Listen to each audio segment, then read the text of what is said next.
October, November నెలలు టాలీవుడ్కి కలిసి రావు. ఈ నెలలో రిలీజ్ అయ్యే సినిమాలు ఫ్లాప్ అవుతాయి. జనాలు కూడా థియేటర్లకు రారు అనే అభిప్రాయాలు ఇండస్ట్రీలో చాలా ఎక్కువగానే ఉంటాయి. అందుకే అక్టోబర్లో ఎక్కువ శాతం పెద్ద సినిమాలు రిలీజ్ కావు. ఈ స్పేస్ ను మిడ్ రేంజ్ సినిమాలకు, చిన్న సినిమాలకు, డబ్బింగ్ సినిమాలకు వదిలేశారు పెద్ద సినిమాల ఫిల్మ్ మేకర్స్. అందుకే అక్టోబర్లో లెక్కలేనన్ని చిన్న సినిమాలు రిలీజ్ అయ్యాయి. కానీ బజ్ సంపాదించుకుంది మిడ్ రేంజ్ సినిమాలు, డబ్బింగ్ సినిమాలు మాత్రమే. ఇవన్నీ కలుపుకొని అక్టోబర్లో ఆల్మోస్ట్ 60 వరకు మూవీలు రిలీజ్ అయ్యాయి.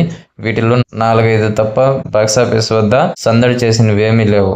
అవి ఏవేవి తెలుసుకోబోయే ముందు మూవీ అప్డేట్స్ మరియు రివ్యూస్ కోసం మన ఛానల్ని సబ్స్క్రైబ్ చేసుకోండి. ఇక అక్టోబర్ 1వ తేదీన రిలీజ్ అయిన ధనుష్ ఇడ్లీ కొట్టు మూవీ. ఈ మూవీకి నెగిటివ్ టాక్ వచ్చింది. అందువల్ల బాక్సాఫీస్ వద్ద నిలబడలేకపోయింది. డిజాస్టర్ గా అయితే మిగిలింది మూవీ. ఇక అక్టోబర్ 2న కాంతారా చాప్టర్ 1 రిలీజ్ అయింది. పార్ట్ 1 రేంజ్ లో ఈ సినిమా సక్సెస్ అవ్వలేదు. మిక్స్డ్ రివ్యూస్ వచ్చాయి. కానీ సీక్వెల్ హైప్ కాపాడింది. బాక్సాఫీస్ వద్ద చెప్పుకోదగ్గ వసూలు అయితే వచ్చాయి. కానీ తెలుగు రాష్ట్రాల్లో 18 కోట్ల వరకు నష్టాలు అయితే వచ్చినాయి. కానీ ఓవరాల్ గా అయితే బ్రేక్ ఈవెన్ సాధించి డీసెంట్ హిట్ అయితే అనిపించుకుంది. ఇక అక్టోబర్ 10న 3 సినిమాలు రిలీజ్ అయ్యాయి. ఒకటి రక్షిత్ అట్లూరి యాక్ట్ చేసిన శశివదిన. ఈ మూవీ టీజర్ ట్రైలర్ చూసి ఓ మంచి ఫీల్ గుడ్ మూవీ అని అంతా అనుకున్నారు. కానీ కట్ చేస్తే సినిమా ఫ్లాప్ టాక్ తెచ్చుకుంది. అదే రోజున అనసూయ అండ్ సాయి కుమార్ వంటి క్రేజ్ ఆర్టిస్టులు యాక్ట్ చేసిన హరి మూవీ కూడా రిలీజ్ అయింది. ఈ మూవీ యొక్క కాన్సెప్ట్ అండ్ క్లైమాక్స్ బాగుంది. మైథాలజీ వాడి మంచి మెసేజ్ కూడా ఇచ్చారు. కానీ సరైన విధంగా సినిమాకి ప్రమోషన్ చేయలేదు. పైగా రిలీజ్ కూడా చాలా సార్లు వాయిదా పడడం వల్ల ఆడియన్స్ ఈ సినిమాని పట్టించుకోలేదు. ఇక వరుణ్ సందేశ్ యాక్ట్ చేసిన కానిస్టేబుల్ మూవీ కూడా అదే రోజు రిలీజ్ అయింది. సినిమాకి డీసెంట్ టాక్ వచ్చింది. కానీ దీనికి కూడా సరైన ప్రమోషన్స్ జరగలేదు. అందువల్ల ఈ సినిమా వచ్చినట్టు కూడా చాలా మందికి తెలియలేదు. ఇక దీపావళి రేస్ లో 4 సినిమాలు వచ్చాయి. అక్టోబర్ 16న ముందుగా మిత్రమండలి వచ్చింది.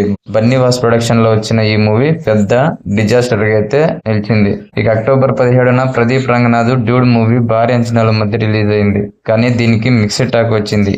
ఓపెనింగ్స్ బాగా వచ్చిన తర్వాత టాక్ ఎఫెక్ట్ వల్ల ఈ మూవీ బాక్సాఫీస్ వద్ద నిలబడలేకపోయింది. ఇక అక్టోబర్ 17న రిలీజ్ అయిన తెలుసు కదా నెగిటివ్ రివ్యూస్ తో ఫ్లాప్ అయింది. నీరజ్ గుణ డైరెక్ట్ చేసిన ఈ మూవీలో సిద్ధు జొన్నలగడ్డ హీరోగా యాక్ట్ చేశాడు. బాక్సాఫీస్ వద్ద ఈ మూవీ 50% రికవరీ కూడా సాధించలేకపోయింది. తర్వాత సక్సెస్ మీట్ పెట్టి ఓటీటీ కోసం అన్నట్టు ప్రమోషన్ చేసుకున్నారు మేకర్స్. ఇక అక్టోబర్ 18న రిలీజ్ అయిన కేరామ్ ఫస్ట్ నెగిటివ్ టాక్ అయితే తెచ్చుకుంది. కానీ తర్వాత బాక్సాఫీస్ వద్ద బాగానే నిలబడింది. దీపావళి విన్నర్ గా కూడా నిలిచింది. ఇక తర్వాత మరో డబ్బింగ్ సినిమా దామా రిలీజ్ అయింది.